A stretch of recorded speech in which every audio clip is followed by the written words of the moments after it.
listening to Skeptoid. I'm Brian Dunning from Skeptoid.com. On railroad tracks and Roman chariots. I'd like to open this episode with a warning. The internet is full of little meme graphics festooned with text that often makes some historical claim. And my caution to you is that, hold on to your hats, they may not all be 100% factually accurate.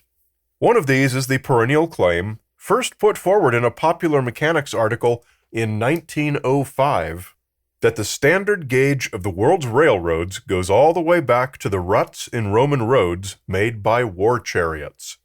It seems logical, but also raises a few red flags.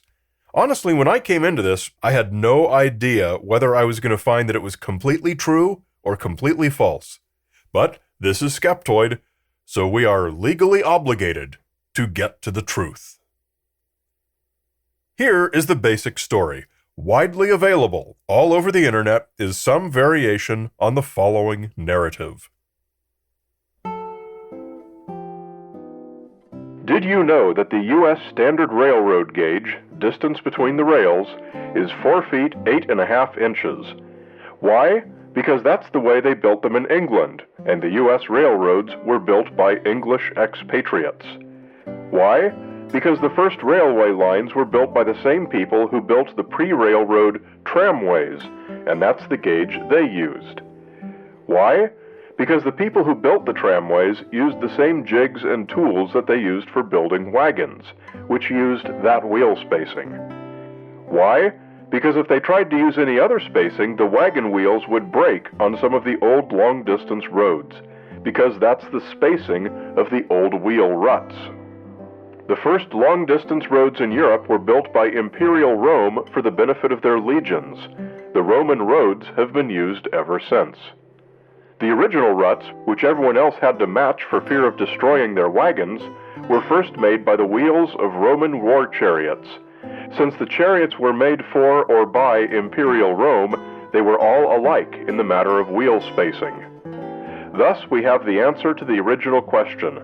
The United States standard railroad gauge of 4 feet 8.5 inches derives from the original specification for an Imperial Roman Army war chariot.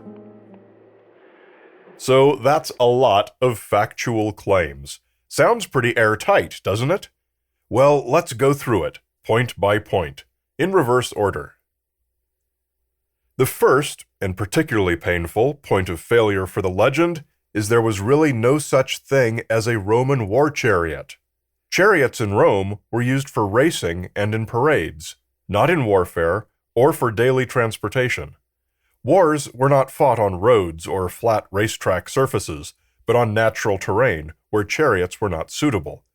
Thus, there was no official specification for Imperial Roman war chariots.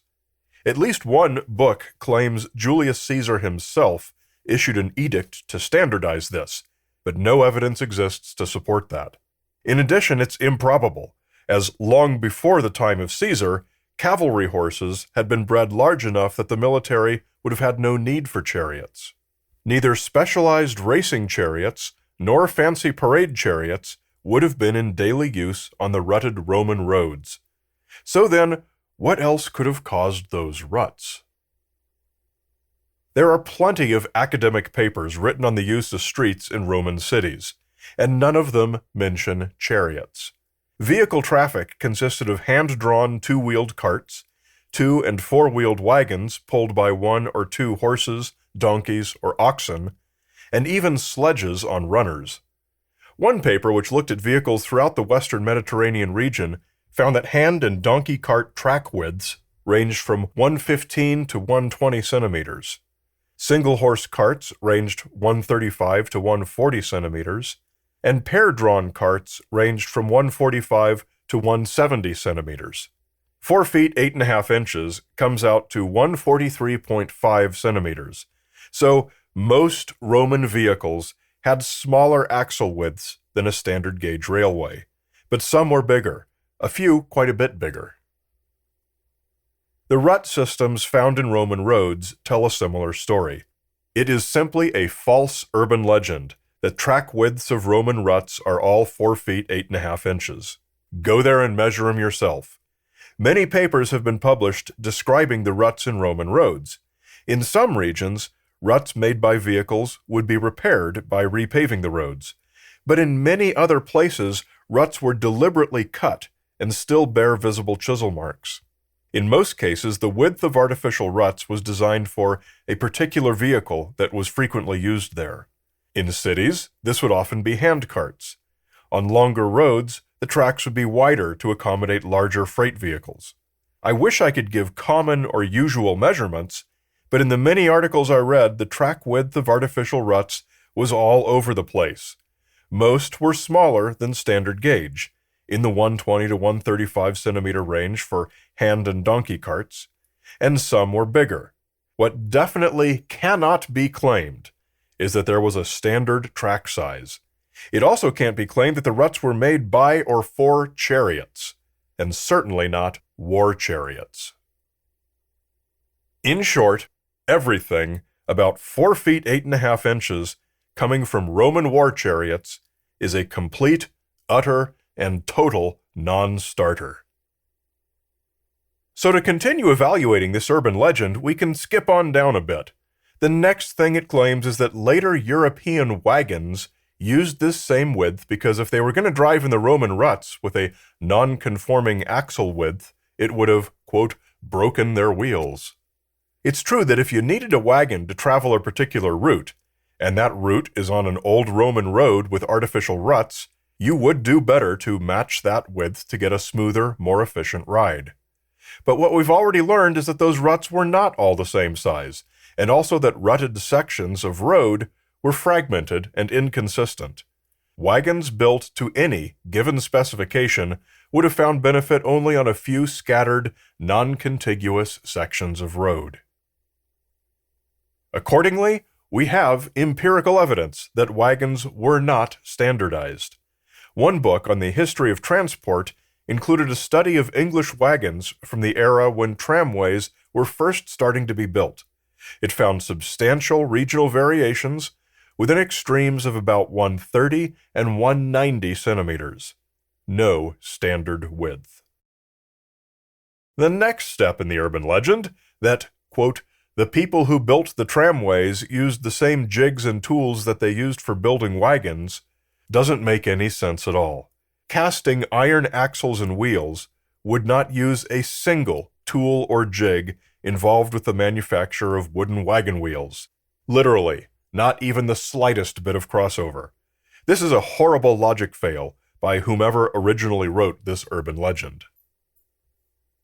However, what we should expect to see is that since the first tramways were drawn by 2 to 6 horses side by side, such vehicles would have been roughly the same width as Roman 2-horse carts. Draft horses in one era were about the same size as draft horses in the other, and that's not because of any mythical imperial edicts or official specifications. It's just about how big horses are.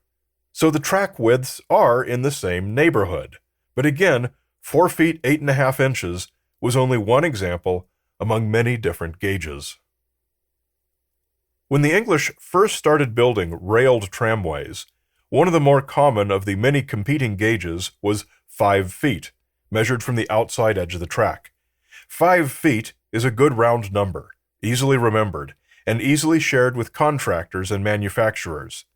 Track was generally 2 inches wide, which gave an inside gauge of 4 feet 8 inches. Track gauge is measured from the inside edge because that's where the vertical flange on the wheel is, which is what holds the axles atop the 2 parallel tracks. Now, it is fair to point out that Romans also used a unit of length called the foot, and their foot was only a tiny fraction shorter than the modern imperial foot. It's not inconceivable that at some point, some Roman influencer could have said, hey, let's standardize on 5 feet, because that's a good round number everyone can remember. It's a nice idea, however, the evidence shows that while that gauge can indeed be found in some Roman ruts, it's in the minority.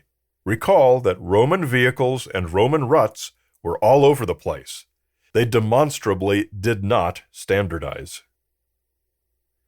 But standardizing is something that did have to happen, and this need arose earliest and most urgently during the American Civil War. It came at a time of turmoil in the American rail system. During the 19th century, tramways gave way fast to steam locomotives. Gauges were all over the place based on many factors. Mines needed tiny locomotives to fit in cramped tunnels. The great British engineer Isambard Kingdom Brunel used a massive 7-foot gauge for maximum stability for the high-speed rail service he anticipated. Narrow gauges saved a lot of weight and made the tracks easier to build and maintain. Wider gauges were better able to plow through snow. Narrower gauges could handle turns of a smaller radius. Regional railroads, such as those on different sides of rivers or mountain ranges, saw little benefit in consolidating with one another. Once the war broke out, efficient nationwide transportation of troops and materials was literally a national emergency. The greatest problem was that of break bulk cargo, which had to be manually unloaded from a train of one gauge and manually loaded onto a train of another. This transfer of cargo was, for a time, among the most serious emergencies the United States faced. Abraham Lincoln proposed a national standard of 5 feet, but the priority had to be to choose a standard that could be implemented rapidly. It turned out that there was one gauge, most used in the northeastern lines, that was just common enough that it emerged the winner.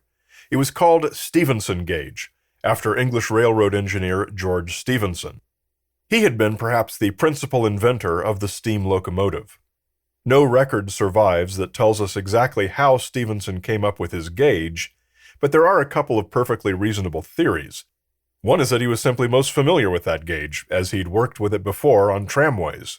Another harkens back to 5 feet is a good round number, minus 2 inches of width for each track, and plus a ½ inch to allow for a 1/4 inch of play on each wheel. So when the Pacific Railroad Act of 1863 was passed, it dictated that the Transcontinental Railroad should be built to a gauge of 4 feet 8½ inches, as would all other lines needed for the war effort.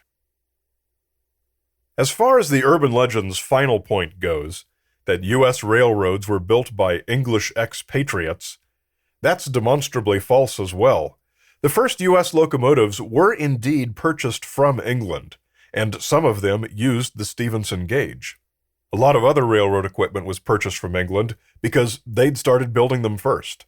But by 20 years before the Civil War, American industry was producing far more locomotives than all of Europe and was exporting them. Certainly there were some English expatriates employed by the American lines, but it's hardly true to say that U.S. railroads were either built or designed by them. Now, Skeptoid is hardly the first show to tackle the historicity of this particular urban legend. Snopes, The Straight Dope, and others have done it before. Generally, they all conclude with calling the legend partially true, because the gauges are indeed very similar, and the average width of 2 horses played a role at several stages in the evolution of tracks for vehicles. I regret that I cannot concur.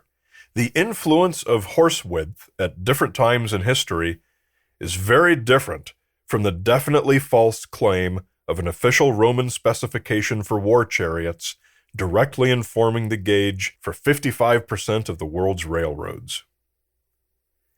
People love oversimplified explanations that make it possible to comprehend a complicated subject.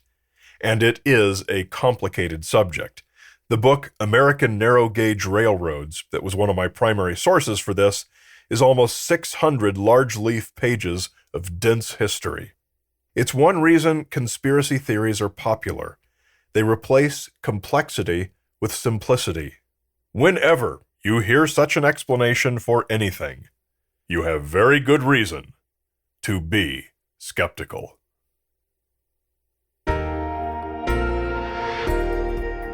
A great big Skeptoid shout-out to Philip from Hamburg, Germany, to Lance and Leroy Ferguson, Brandon Blahnik, and Victoria Jones. Are you getting the Skeptoid Podcast Companion email?